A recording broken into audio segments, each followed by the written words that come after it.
Assalamualaikum warahmatullahi wabarakatuh.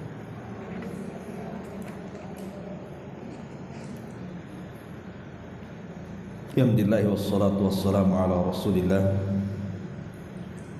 wa ala alihi wa sahbihi wa mawalah wa la hawla wa la quwata illa billahi wa ba'd. Alhamdulillah, segala puja dan puji hanya milik Allah subhanahu wa ta'ala.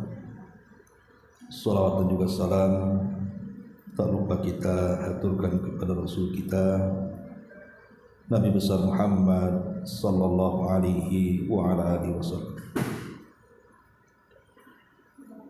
Kita lanjutkan kajian kita, masih membahas kitab 175 Jalan Menuju Surga karya Naib bin Mamduh Al-Suud, dan kita masuk pada poin ke-8 pada halaman 50. Orang-orang yang ingin diselamatkan dari api neraka.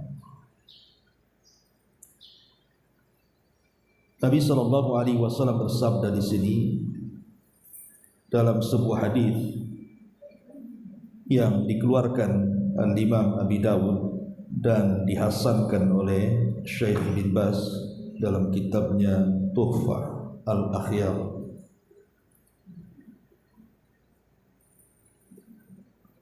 Man qala hina yusbih Allahumma inni asbahtu ushhiduka wa ushhidu hamalata arshi wa malaikataka wa jami'a khalqika annaka antallahu la ilaha illa anta wahdaka la syarika lak wa anna Muhammadan abduka wa rasuluh a'taqallahu rubu'ahu minan nar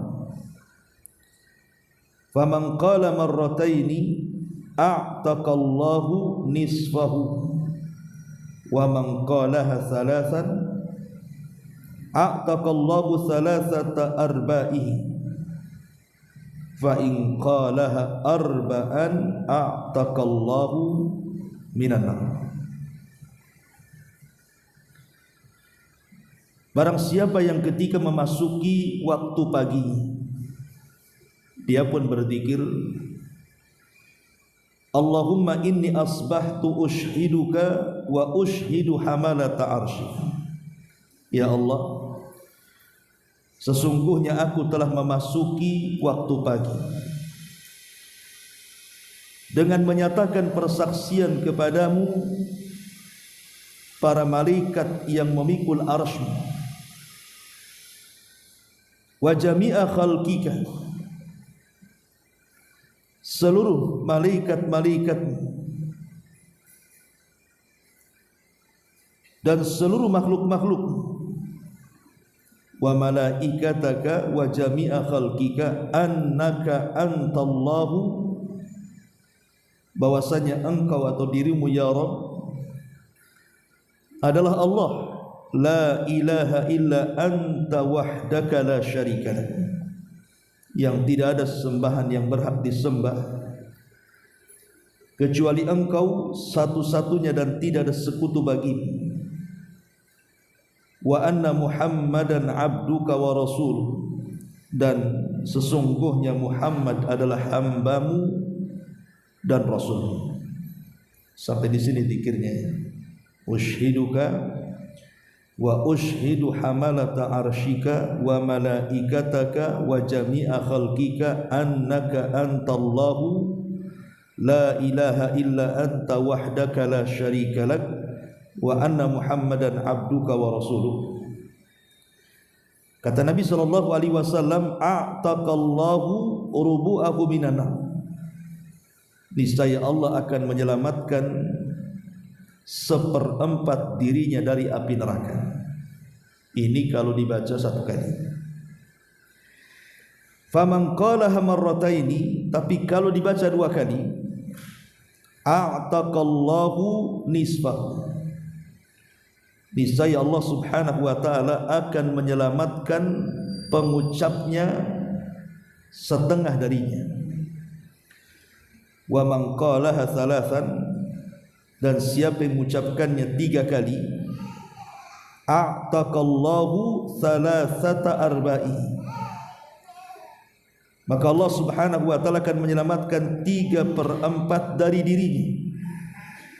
Fa in qalaha arba'an a'taqallahu minan nar, tapi jika dia mengulang sampai 4 kali zikir ini, maka Allah Subhanahu wa taala akan menyelamatkan dirinya, semua badannya dari api neraka.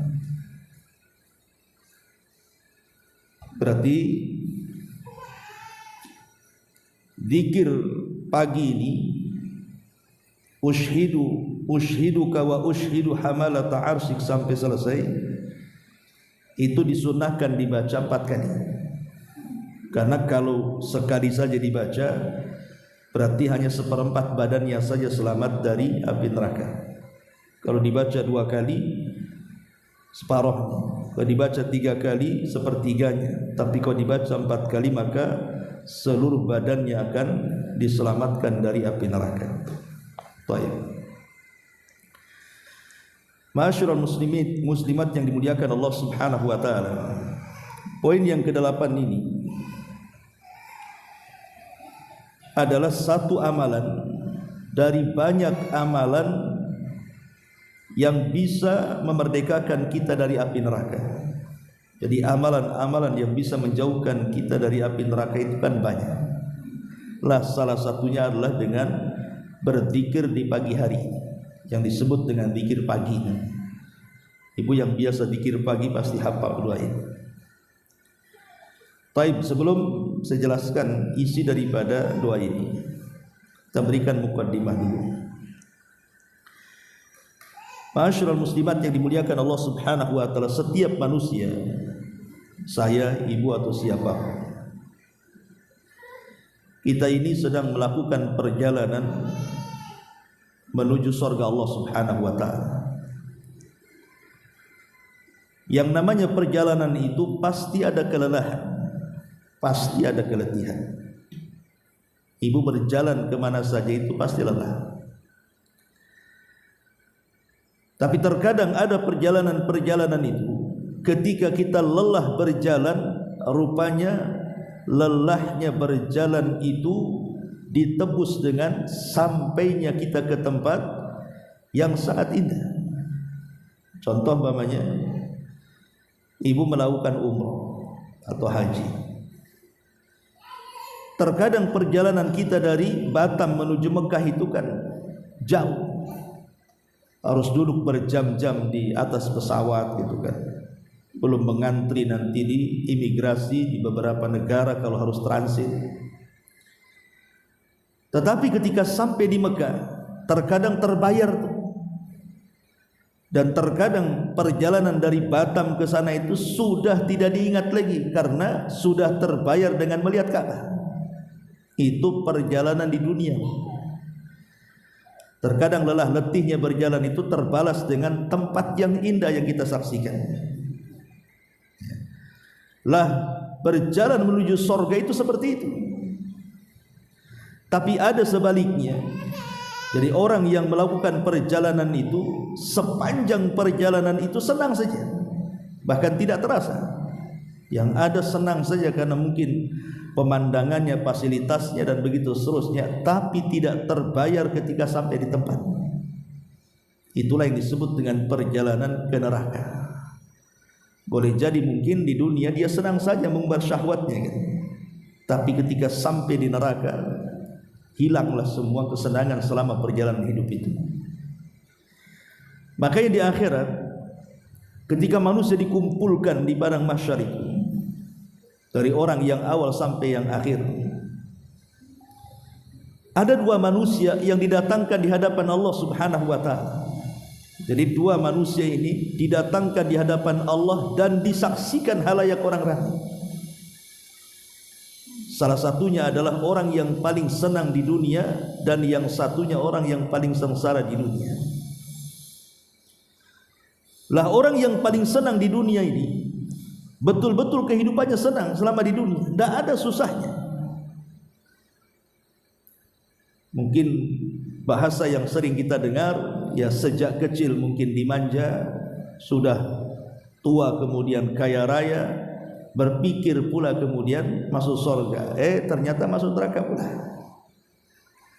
Jadi orang ini dihadapkan di hadapan Allah Subhanahu wa taala, kemudian ditanya soal kesenangannya di dunia itu. Subhanallah, mulai dari lahir sampai dia mati tidak pernah dia susah hidup. Tiba-tiba Allah Subhanahu wa taala celupkan dia ke neraka. Satu kali celupan saja, fayasbighu alaihi sibghatan. Jadi hanya dicelupkan satu kali celupan saja, kemudian orang ini dihadapkan di hadapan Allah Subhanahu wa taala kembali, dan Allah bertanya, hal marra bika min ni'amin qattu. Apakah setelah aku celupkan kepadamu masih tersisa memori kebahagiaanmu selama kau di dunia? Rupanya dia mengatakan, tidak ya Allah. Subhanallah, bayangkan, satu kali celupan di neraka menghilangkan memori seluruh kesenangan yang pernah dijalankan di dunia. Itu dahsyatnya neraka. Padahal kalau orang pernah senang di dunia, kemudian Allah takdirkan susah, masihlah terbayang kesenangan itu. Umpamanya orang pernah kaya, 40 tahun dia kaya, tiba-tiba bangkrut jadi miskin. Dia masih bisa cerita kan, dulu loh saya pernah kaya, saya pernah punya rumah, punya tanah, punya mobil, punya ini, punya itu. Masih bisa bercerita dia kalau di dunia. Tapi kalau dicelupkan sekali ke neraka, Bu, itu menghilangkan memori semuanya.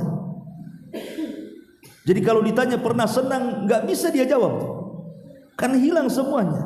Rupanya satu kali celupan itu menghilangkan seluruh kesenangan. Beda pula dengan yang satunya. Jadi mungkin boleh jadi ketika di dunia yang satunya ini lelah letih, tidak pernah senang hidup. Mungkin ibu harus menggunakan hijab panas-panas gitu, sudah pakai hijab diejek orang pula. Malam-malam harus bangun, ngantuk-ngantuk pun tetap sholat malam. Pokoknya susah, diomongin orang, difitnah orang. Dari kecil sampai besar itu tidak ada senangnya orang itu. Pokoknya banyak ujian dan segala macam bala yang Allah timpakan kepadanya, tapi Allah takdirkan pula dia termasuk penduduk surga. Lah orang ini akhirnya kemudian oleh Allah Subhanahu wa taala bawa ke dalam surga, kemudian diletakkan sekejap saja. Jadi dimasukkan ke dalam surga sebentar saja, kemudian diangkat lagi, dicelupkan saja. Ketika itu kemudian Allah Subhanahu wa taala bertanya, hal marra bika min bu'sin qat. Apakah masih tersisa kepenatanmu, kesusahanmu, stresmu, susahmu di dunia ketika aku celupkan kau ke dalam surga? Dia mengatakan, tidak ya Allah. Subhanallah, satu kali celupan di surga menghilangkan seluruh kepenatan dunia.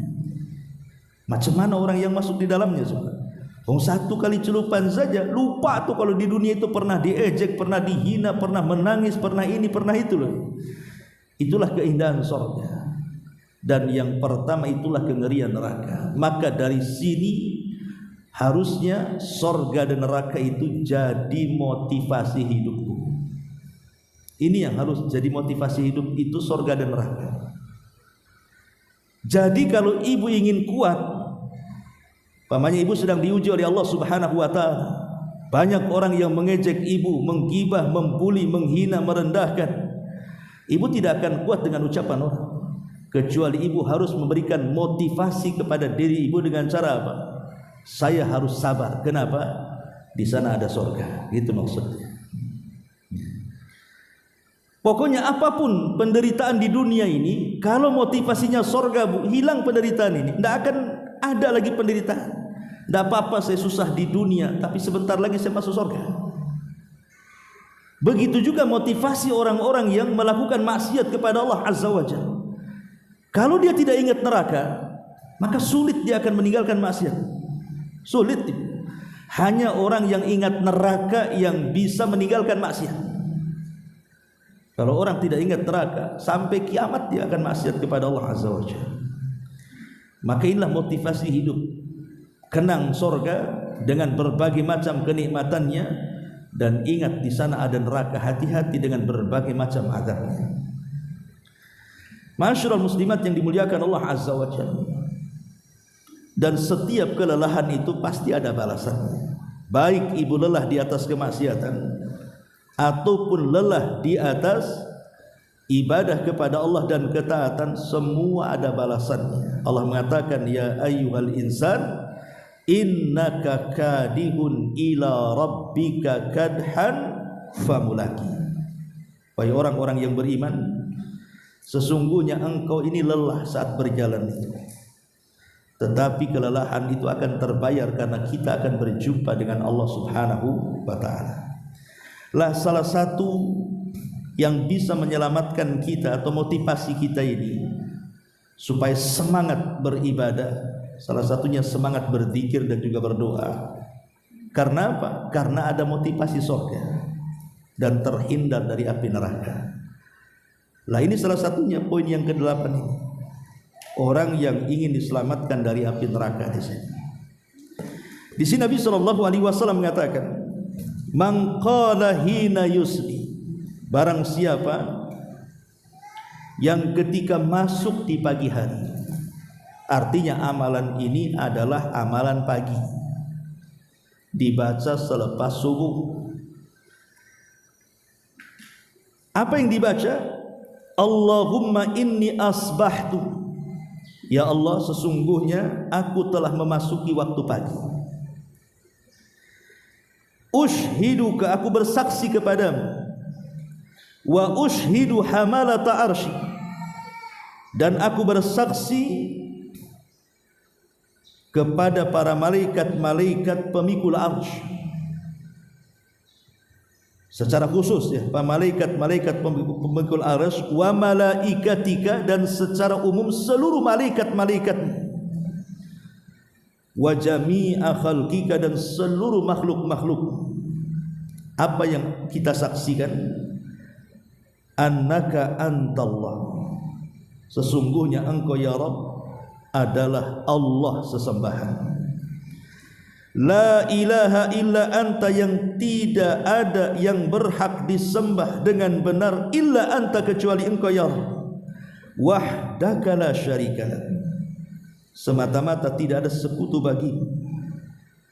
Wa anna Muhammadan abduka wa rasuluh, dan Muhammad adalah hambamu dan rasulmu. Lihat kandungan isi zikir ini. Jadi kandungan isi zikir ini adalah persaksian tauhid. Persaksian tauhid, la ilaha illallah, tidak ada sembahan yang berhak disembah kecuali Allah, dan persaksian tauhid akan risalah Rasulullah, wa anna Muhammadan abduhu wa rasuluh. Apa pahalanya di sini? Motivasinya apa di sini? Kalau ibu baca doa ini, baca zikir ini di pagi hari 1 kali, maka ibu hanya diselamatkan 1/4 diri ibu saja. Tapi kalau dibaca 2 kali, ibu akan diselamatkan separuh saja. Kalau dibaca 3 kali, ibu akan diselamatkan dari api neraka 1/4 badan ibu saja. Tapi kalau dibaca 4 kali, kata Rasul, a'taqallahu minan nar, maka badan ibu dari kaki sampai kepala itu akan diselamatkan dari api neraka. Maka baca 4 kali dalam sehari di waktu pagi zikir ini. Lihat bagaimana Nabi SAW memberikan balasan yang luar biasa. Kenapa? Karena kandungan zikir ini luar biasa. Ini kan isinya tauhid kepada Allah Subhanahu wa ta'ala. Tetapi tentu kalau hanya semata-mata membaca doa ini atau zikir ini, apakah kemudian akan mendapatkan pahala sebagaimana sabda Nabi SAW di sini? Tidak juga. Karena zikir itu kan ada syarat-syaratnya juga. Ya. Di antaranya syarat pokoknya adalah orang yang membaca zikir ini tidak melakukan kesyirikan. karena zikir ini isinya tauhid. Jadi kalau berzikir masih melakukan kesyirikan kepada Allah Azza wa Jalla, yang nggak ada gunanya. Jadi orang yang dijanjikan akan diselamatkan dari api neraka bagi orang yang mengucapkan 4 kali zikir ini di waktu pagi, itu harus orang-orang yang betul-betul badannya mentauhidkan Allah. Tapi kalau dia menyekutukan Allah, melakukan kesyirikan kepada Allah Azza wa Jalla, nggak ada gunanya baca doa ini. Berarti melanggar apa yang diucapkan dia kan. Makanya pentingnya orang berdoa atau berzikir itu paham akan makna kandungan yang dibacanya, supaya kita tidak melanggar isinya. Umpamanya nih, ada orang yang masih suka datang ke dukun atau gemar menyimpan tangkal-tangkal dan jimat-jimat, atau masih yakin dan percaya kepada klinik-klinik, atau masih juga meminta-minta ke pohon-pohon, ke gunung-gunung, ke kuburan-kuburan, atau menyembelih bukan karena Allah Subhanahu wa taala, atau kesyirikan yang lainnya. Kemudian dia membaca doa ini, dia pun baca di waktu pagi 4 kali. Manfaat doanya tidak manfaat. Sampai dia meninggalkan kesyirikannya, tidak lagi datang ke dukun, tidak lagi memelihara jin-jin, kemudian suka dengan tangkal dan jimat, klinik-klinik dan begitu seterusnya, tinggalkan semuanya, betul-betul mentauhidkan Allah. Kemudian baca doa ini, baru manfaat doanya, baru dia betul-betul yang diucapkan dengan yang dibuat itu sama. Karena yang diucapkan kan tauhid, yang diperbuat juga harus sama, mentauhidkan Allah Subhanahu wa taala. Karena kekuatan zikir itu kan sama dengan kekuatan doa, karena kan kebanyakan zikir itu kan kandungannya doa.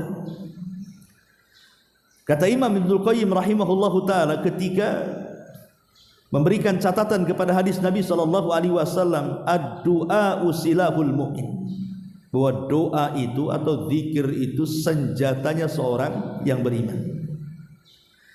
Namanya senjata, Bu. Senjata itu tidak bisa asal digunakan kecuali harus ada 3 syarat kan.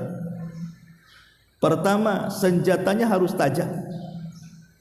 Kalau senjatanya tumpul, kadang-kadang tidak bisa digunakan. Yang kedua, orang yang menggunakannya harus lihai. Dia bisa menggunakan senjata itu. Kalau senjatanya bagus, orang yang menggunakan senjatanya tak pandai, boleh jadi dia kalah oleh musuhnya. Kemudian yang ketiga, objek yang akan dihancurkan oleh senjata itu tidak ada penghalang. Pamannya kita mau menyerang orang tapi di balik tembok, terhalang tembok, macam mana cara menyerangnya? Ya. Maka 3 perkara ini harus ada pada setiap doa dan zikir itu. Ini zikirnya udah bagus nih. Ya, dari Nabi SAW inti kandungannya tauhid semuanya. Baik tauhid mentauhidkan Allah atau tauhidur risalah, mentauhidkan Nabi SAW dalam hal kehambaan dan kerasulan. Cantik doanya, cantik zikirnya. Tapi yang mengucapkan pula ahli syirik. Banyak kesyirikan yang dilakukan dia, banyak maksiatnya kepada Allah Azza wa Jalla. Manfaat zikirnya tidak sama dengan senjatanya sudah bagus, yang menggunakannya tidak lihai. Makanya kemudian penghalang-penghalang zikir dan doa pun harus disingkirkan, baru manfaat itu senjatanya. Kalau senjatanya sudah bagus, orang yang menggunakannya lihai, tidak ada menghalang objek yang akan diserangnya, maka senjata itu betul-betul akan mengenai sasaran. Maka doa dan zikir itu kurang lebih seperti itu. Ya, jadi harus betul-betul dibersihkan kita yang berdoa. Dan lafaz-lafaz yang berdoa pun ya lafaz-lafaz yang benar. Karena ada umpamanya terbalik nih, ibu sudah bagus mentauhidkan Allah, tapi isi doanya memanggil-manggil jin, kan percuma juga. Ya, ibu sudah bagus ngaji tauhid gitu ya, tapi kalau berdoa yang dipanggil itu mambang sana mambang sini kan, jin sana jin sini, ya ini kan masalah. Ya, jadi harus 3-tiganya terpenuhi, baik senjatanya, baik orangnya, dan objek yang akan 7 itu tidak ada penghalang. Baru kemudian manfaat doa dan zikir yang kita ucapkan. Di sini Nabi sallallahu alaihi wasallam mengatakan, Allahumma inni asbahtu. Ya Allah, sungguh aku telah memasuki waktu pagi. Kebanyakan zikir yang diajarkan Nabi sallallahu alaihi wasallam itu kalau tidak pagi, petang. Kan cuma itu saja, Bu ya. Kebanyakan ya maksudnya. Kebanyakan doa dan zikir yang diajarkan Rasul itu adalah zikir di waktu pagi ataupun di waktu petang. Makanya ada zikrus sabah dan zikru al-masa. Kenapa Nabi SAW mengajarkan lebih banyak di waktu pagi dibaca itu? Karena memang waktu pagi itu waktu berkah. Jadi manfaatkan tuh waktu pagi itu waktu berkah. Banyak keberkahan yang Allah turunkan di waktu pagi. Salah satunya angin soba, angin yang membawa berkah gitu ya. Kemudian pertolongan Allah Subhanahu wa taala lebih banyak diturunkan di waktu pagi. Bahkan Nabi sallallahu alaihi wasallam mendoakan umatnya dengan keberkahan juga di waktu pagi. Kata Nabi, Allahumma barik li ummati fi bukuriha, ya Allah berkahi umatku di waktu paginya. Allahumma inni asbahtu ushiduka wa ushidu hamalata arshika wa malaikataka wa jami'a khalqika. Dan aku bersaksi kepadamu ya Rabb, dan kepada para malaikat-malaikat pemikul arasy-Mu. Ketika dalam doa ini dahulukan malaikat-malaikat pemikul arasy, menunjukkan bahwa malaikat itu memiliki tingkatan-tingkatan di hadapan Allah.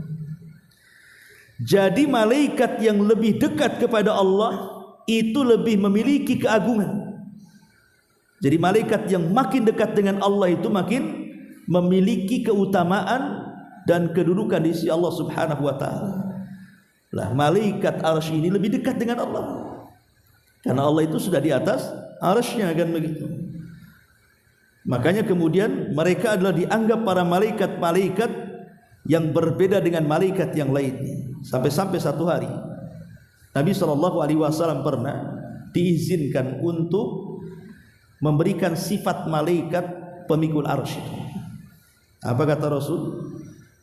Kakinya menembus ke dasar bumi, sementara badannya menjulang menembus langit pertama sampai ke 7, sampai ke kursi, sampai ke sorga.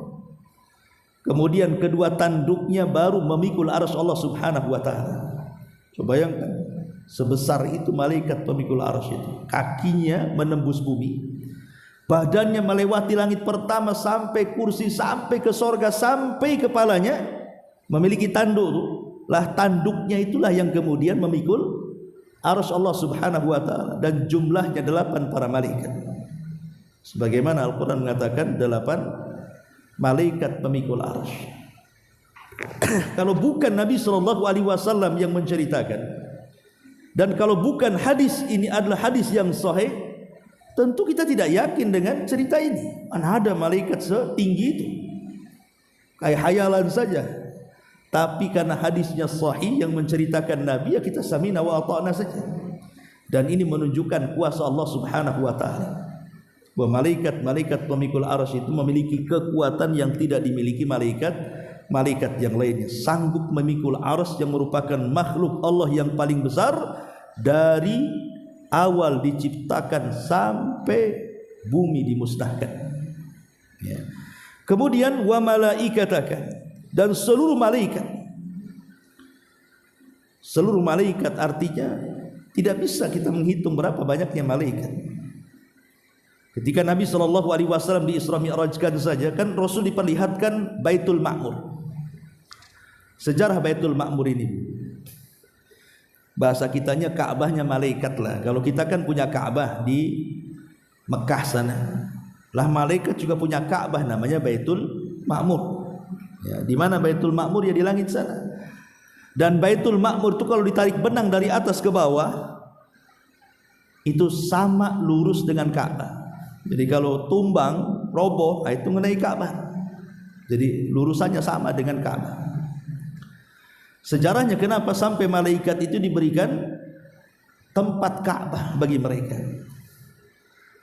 Jadi saat Allah Subhanahu wa taala menciptakan Adam alaihi salam dan hendak menciptakan, belum pun diciptakan, baru akan diciptakan, malaikat mendengar. Maka malaikat datang menghadap Allah Subhanahu wa taala menawarkan dirinya, bukan menentang Allah, menawarkan dirinya dan mengatakan, ya Rabb, daripada kau ciptakan makhluk yang kelak akan menumpahkan darah dan merusak bumi, lebih baik utus kami ke bumi, biar kami bertasbih, memuji, beribadah kepadamu, biar bumi steril, tidak ada orang yang bermaksiat kepadamu. Jadi malaikat menawarkan diri, tidak usah diciptakan si Adam tuh, biar aku aja yang ke bumi, gitu maksudnya. Kenapa malaikat bisa ngomong begitu? Karena sebelum Adam diciptakan kan jin sudah lebih dulu mendahului menghuni bumi. Dan jin ini suka menumpahkan darah, sudah suka merusak bumi masalahnya. Jadi malaikat ini tidak mau ada makhluk Allah yang bermaksiat lagi kepada Allah. Makanya dia menawarkan diri, daripada kau ciptakan Adam, kirim saja kami ke bumi, kami yang bertasbih. Wa nahnu nusabbihu bihamdika wa nuqaddisu lak, katanya. Kami yang akan memujimu, bertasbih kepadamu ya Allah. Tapi Allah Subhanahu wa taala mengatakan apa? Inni a'lamu ma la ta'lamu. Yang aku ciptakan ini aku lebih tahu, sementara kau tidak tahu. Malaikat tergesa-gesa. Maka Allah Subhanahu wa taala melihat semangatnya para malaikat, disitulah akhirnya Allah menciptakan Baitul Ma'mur. Maka Baitul Ma'mur menjadi tempat kiblatnya para malaikat. Setiap hari kata Rasul yang masuk ke Baitul Ma'mur itu 70.000 masuk ke Baitul Ma'mur. Sebagaimana kalau kita lihat, ibu pernah umrah, pernah haji gitu kan, lihat yang masuk ke Ka'bah itu berapa ribu coba yang masuk ke Ka'bah itu, sampai juta-juta kadang-kadang.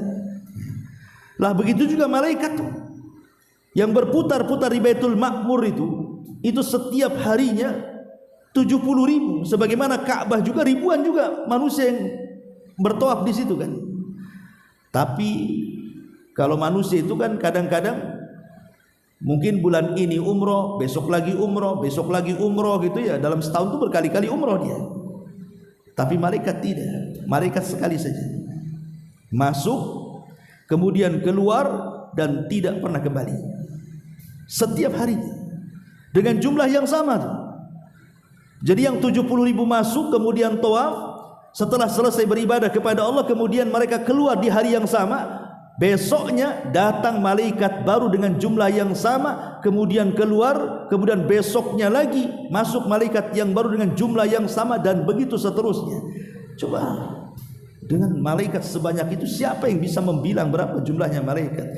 Dari sini Allah mengatakan dalam Al-Quran, wa ma ya'lamu junuda rabbika illahu wa ma huwa illa dzikra lil bashar. Tidak ada yang tahu jumlah para malaikat, seberapa banyak jumlah malaikat, tidak ada yang tahu kecuali Allah Subhanahu wa taala.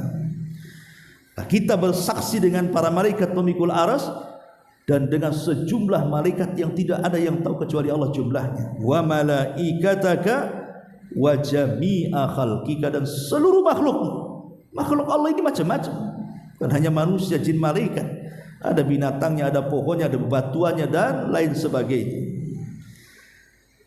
Kemudian Nabi mengajarkan, setelah kita banyak bersaksi kepada Allah, bersaksi kepada para malaikat Allah dan seluruh makhluk-makhluk Allah, apa persaksian kita? Annaka antallahu la ilaha illa anta, bahwa engkau ya Rabb adalah Allah yang tidak ada sesembahan yang berhak disembah kecuali engkau. Wahdaka la syarikalah, semata-mata tidak ada sekutu bagimu. Wa anna Muhammadan abduka wa rasuluh, dan sesungguhnya Muhammad adalah hambamu dan rasulmu.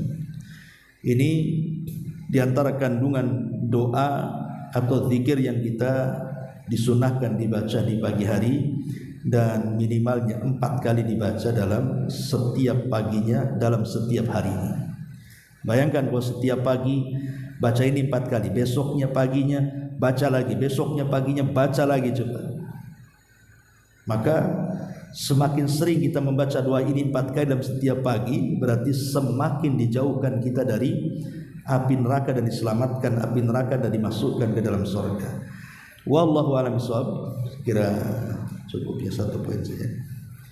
Baik, sebelum saya tutup, kalau ada yang ingin bertanya saya.